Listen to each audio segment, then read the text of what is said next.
আসসালামু আলাইকুম ওয়া রাহমাতুল্লাহি ওয়া বারাকাতুহু।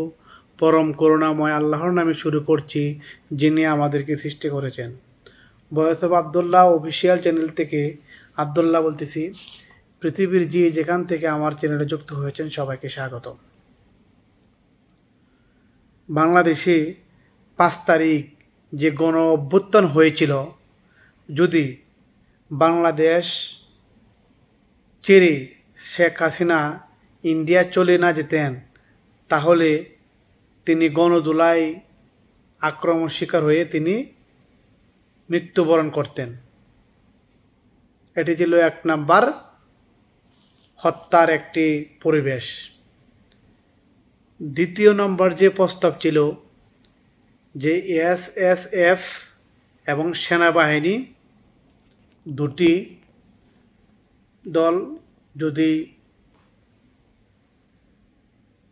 সংঘর্ষে লিপ্ত হয়, তাহলে সেই সংঘর্ষে শেখ হাসিনা মৃত্যুবরণ করতেন। তিনি বাংলাদেশে যেভাবে পরিচালনা করেছেন, বাংলাদেশ থেকে তিনি চলে যেতে বাধ্য হয়েছেন। এই গণ অভ্যুত্থানে 1 নাম্বার প্ল্যান ছিল, পরিকল্পনা ছিল কিভাবে শেখ হাসিনাকে হত্যা করা যায়। সেটাই ছিল এই গণ অভ্যুত্থানের মূল তন্ত্র। কিন্তু শেখ হাসিনা আল্লাহর রহমতে, আল্লাহর বিশেষ রহমতের দ্বারা যেভাবেই হোক তিনি বাংলাদেশ থেকে ইন্ডিয়ায় চলে গিয়েছেন। বাংলাদেশের যে পরিবেশ, এটি অত্যন্ত ভয়ানক। যেভাবে যে পরিবেশটা নিয়ন্ত্রণ হয়েছে একমাত্র আল্লাহর পক্ষ থেকে। তা না হলে এই বাংলাদেশে ওই 5 তারিখ যদি সংঘর্ষ হতো, আর্মি, সেনাবাহিনী, পুলিশ, বিভিন্ন সশস্ত্র বাহিনী যদি ওই দিন 19-20 হয়ে যেত, তাহলেই শেখ হাসিনা নিশ্চিত মৃত্যুবরণ করতেন ওই দিন। আল্লাহর বিশেষ রহমত থাকার কারণে, উনি যে কোনো একটি পরিবেশ নিয়ন্ত্রণ করার কারণে উনি বাংলাদেশ থেকে ইন্ডিয়া চলে গেছেন। আল্লাহর কাছে লাখো লাখো শুকরিয়া। আর এর বিশেষ অর্থে বাংলাদেশে যে মানুষগুলা হত্যা হয়েছে, যেভাবে হত্যা হয়েছে, আজকে যদি আমি রাস্তায় নেমে না আসতাম, আমার মতো লক্ষ লক্ষ লোক যদি রাস্তায় নেমে না আসতো, তাহলে কি এই পুলিশ হত্যা হতো, সাধারণ শিশু মৃত্যুবরণ হতো, এবং ছাত্র যারা তারা কি আজ মৃত্যুবরণ হতো? এই প্রশ্নটা কোনো সাংবাদিক, কোনো মানুষ এই প্রশ্নটা কাউকে উল্টাভাবে করে নাই। আমি যদি রাস্তায় নেমে না আসি, লক্ষ মানুষ যদি রাস্তায় নেমে না আসা হতো, তাহলে এই যুদ্ধটা হতো না।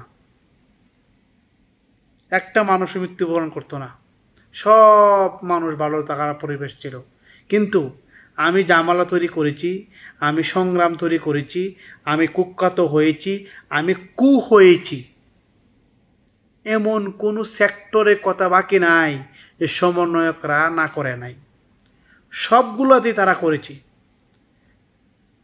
এমনভাবে ডাইভার্ট করা হয়েছে শেখ হাসিনার উপর যে বাংলাদেশে মানুষকে বোঝানো হয়েছে। ওই সময় 2024 সালে আগস্ট মাসে এমনভাবে মানুষকে বোঝানো হয়েছে যে কাকে বলে। এই 1 নাম্বার সৃষ্টি করেছে সমন্বয়করা, আর দোষটা দিয়েছে শেখ হাসিনার উপর, দোষটা দিয়েছে আওয়ামী লীগের উপর। তাই এদের কমা হবে না। ইনশাল্লাহ নেত্রী আসবে, আওয়ামী লীগ সরকার আসবে। আওয়ামী লীগ এমন একটি দল যে এটি আপনি পাট গাছের মতো তুলে ফেলবেন না, সেটা হবে না। আওয়ামী লীগ বটগাছ, এই বটগাছকে আপনি অত সহজে চিরে জুমড়ে ফেলে দিতে পারবেন না। তাই আপনাদের প্রতি আমার আকুল আবেদন থাকবে, এই তৃণমূল পর্যায়ের মানুষ, দিন আনে দিন খাওয়া মানুষ, দিনমজুর, রিক্সা চালক, এরা গোল্ডেন পারসন। এই মানুষ যদি একবার লাগামহীনভাবে ছুটে আসে, তাহলে এই উপদেষ্টারা আর পালানোর পথ খুঁজে পাবে না।